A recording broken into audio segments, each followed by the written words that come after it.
Assalamualaikum sahabat Jejak Buku, saya ucapkan terima kasih kepada sahabat semuanya.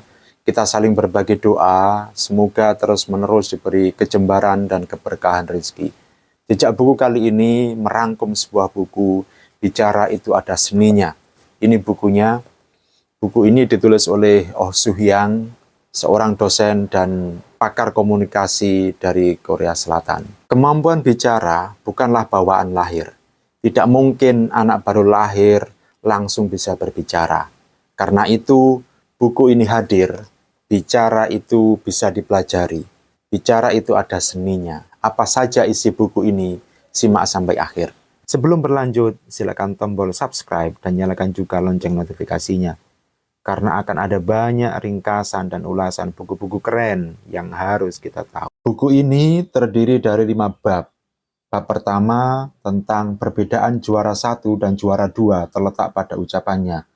Bab kedua, pintar mendengar, pandai berbicara. Bab ketiga, ucapan yang membuat lawan bicara memihak pada kita. Kemudian yang keempat, beratnya ucapan ditentukan oleh dalamnya isi. Bagian kelima, suara bagus bukan bawaan dari lahir. Yang sangat menyentuh saya adalah bagian kelima ini. Oh Soo-hyang mengingatkan kita bahwa kemampuan berbicara ini bukanlah bawaan lahir.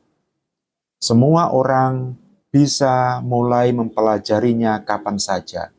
Mungkin beberapa sahabat ada yang punya modal lebih dulu, semisal kayak suara yang bagus atau penampilan yang wah.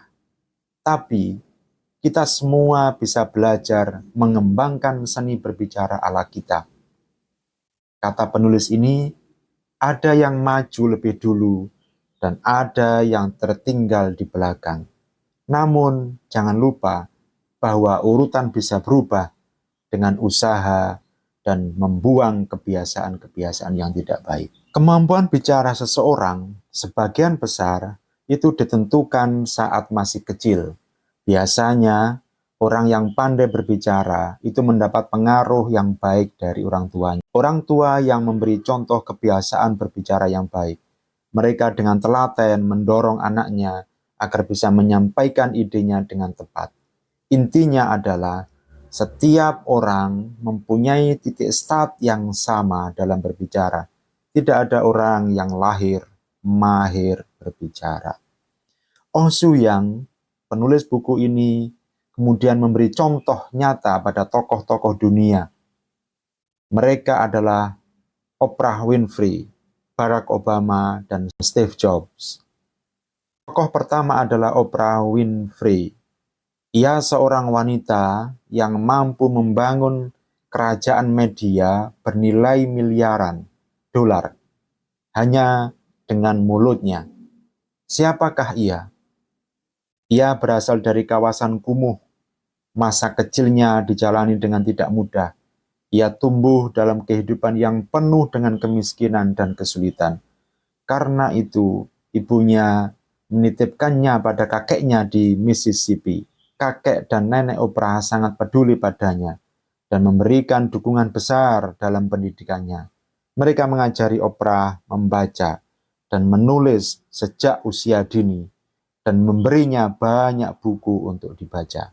Oprah Winfrey kemudian bangkit. Apa yang ia katakan?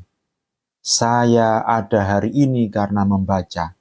Saya ingin memberikan hiburan dan cinta yang pernah saya terima kepada orang-orang melalui buku.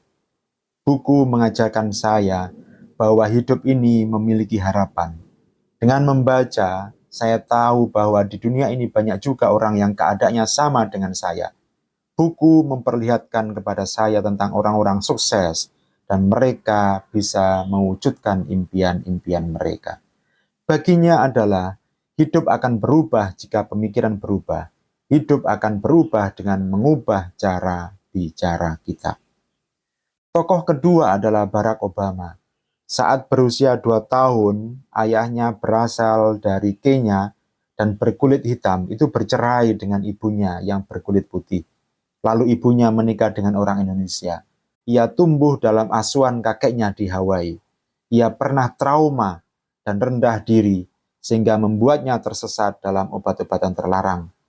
Dengan keadaan itu, ia kemudian bangkit dan menjadikannya sebagai energi untuk bertumbuh. Tokoh ketiga adalah Steve Jobs.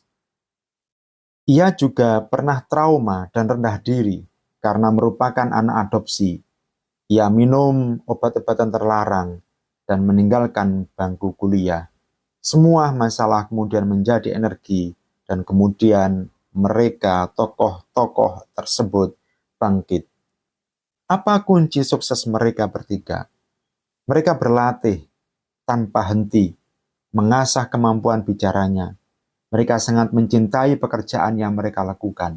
Mereka larut dan membenamkan diri dalam pekerjaannya. Ketika tokoh ini ditampilkan penulis sebagai contoh nyata yang mengalami perjalanan panjang hingga pada akhirnya bisa lihai berbicara seperti sekarang. Mereka pernah mengalami rasa rendah diri, namun akhirnya bisa membuktikan dirinya. Oleh karena itu, buku ini mengajak kita berdiskusi soal pentingnya menjadi pribadi yang ahli dalam berbicara. Juga di buku ini disuguhkan fenomena yang umumnya menghambat seseorang dalam mengembangkan seni bicara, seperti takut atau trauma. Bagaimana mengobati rasa takut dalam berbicara?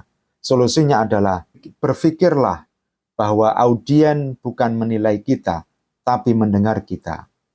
Hindari merendahkan kapasitas diri saat memperkenalkan diri.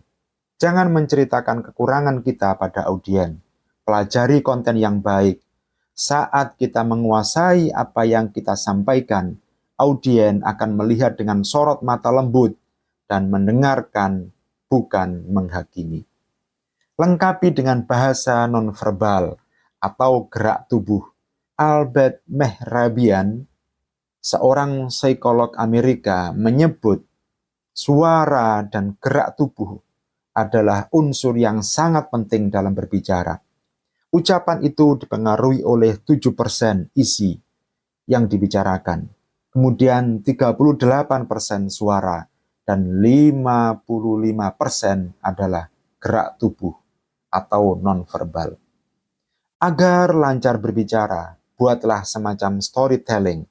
Storytelling yang bagus dapat menembus ke dasar hati, tidak hanya akan menutupi kekurangan yang kita miliki. Latihan storytelling atau menyampaikan cerita sama saja seperti mengasah kemampuan kita dalam berkomunikasi. Jika kita ingin menjadi pembicara, berlatih storytelling akan sangat membantu. Kalaupun tidak ingin menjadi pembicara, latihan ini akan menjadi senjata besar dalam kehidupan sosial kita. Storytelling yang baik membutuhkan 4 hal. Yang pertama adalah tema, konflik, simpati, dan solusi. Tema yang menonjol konsisten dengan satu tema.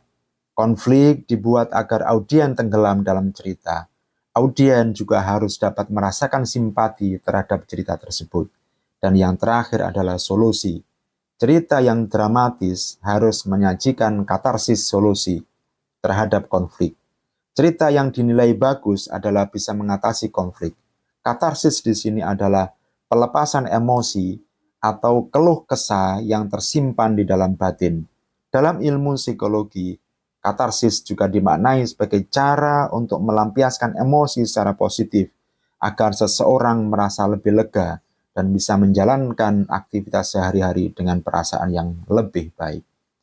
Yang berikutnya adalah penulis buku ini juga menyelipkan tips-tips sederhana untuk membantu kita berlatih.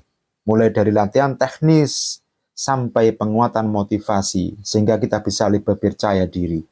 Tidak hanya sebatas mengenai kemampuan public speaking, ia juga banyak menyentuh seni berbicara dalam industri penjualan dan hubungan interpersonal. Oh Su Yang kemudian membeberkan rumus komunikasi yang berdaya ledak luar biasa jika dipraktekkan, yaitu komunikasi sama dengan pertanyaan, kali pujian, kali reaksi. Rumus ini adalah gabungan dari beberapa aspek komunikasi yang penting. Suatu komunikasi yang baik bisa terjadi karena adanya pertanyaan, pujian, dan reaksi. Tapi semuanya ini perlu latihan berkali-kali agar rumus ini menuai hasil maksimal. Berikutnya adalah, dalam buku ini juga dibeberkan 10 aturan komunikasi. Yang pertama, kata-kata yang tidak bisa diucapkan di depan, jangan dikatakan di belakang. Gunjingan itu akan memperburuk suasana. Yang kedua adalah, memonopoli pembicaraan akan memperbanyak musuh. Sedikit berbicara dan perbanyak mendengar. Semakin banyak mendengar akan semakin baik. Yang ketiga, semakin tinggi intonasi suara, maka makna dari ucapan akan semakin terdistorsi. Jangan menggebu-gebu, suara yang rendah justru memiliki daya. Yang keempat, berkata yang menenangkan hati, bukan sekedar yang enak didengar. Kelima, katakan yang ingin didengar lawan bicara, bukan yang ingin diutarakan. Berbicara yang mudah dimengerti, bukan yang mudah diucapkan. Yang keenam, berbicara dengan menutup aib dan seringlah memuji. Ketujuh, berbicara hal-hal menyenangkan, bukan yang menyebalkan. Yang kedelapan, jangan hanya berkata dengan lidah, tapi juga dengan mata dan ekspresi. Unsur nonverbal lebih kuat daripada unsur verbal. Kesembilan, 30 detik di bibir sama dengan 30 tahun di hati. Sepatah kata yang kita ucapkan mungkin saja akan mengubah kehidupan seseorang. Yang ke-10, kita mengendalikan lidah, tapi ucapan yang keluar akan mengendalikan kita. Jangan berbicara sembarangan dan bertanggung jawablah terhadap apa yang sudah kita ucapkan. Pada akhirnya adalah, kita tetap harus mengakui, kita harus belajar berkomunikasi yang baik dan efektif. Buku ini menyadarkan pada kita bahwa ternyata kemampuan bicara itu masih bisa diperbaiki. Perkara dulu pernah salah omong, salah ucap, ternyata kita masih punya kesempatan untuk mengembangkan kemampuan kita. Semua salah itu adalah bagian dari seni. Oleh karena itu, buat sahabat-sahabat yang mau belajar banyak soal berkomunikasi, buku ini jadi salah satu pilihan yang menarik. Demikian, terima kasih.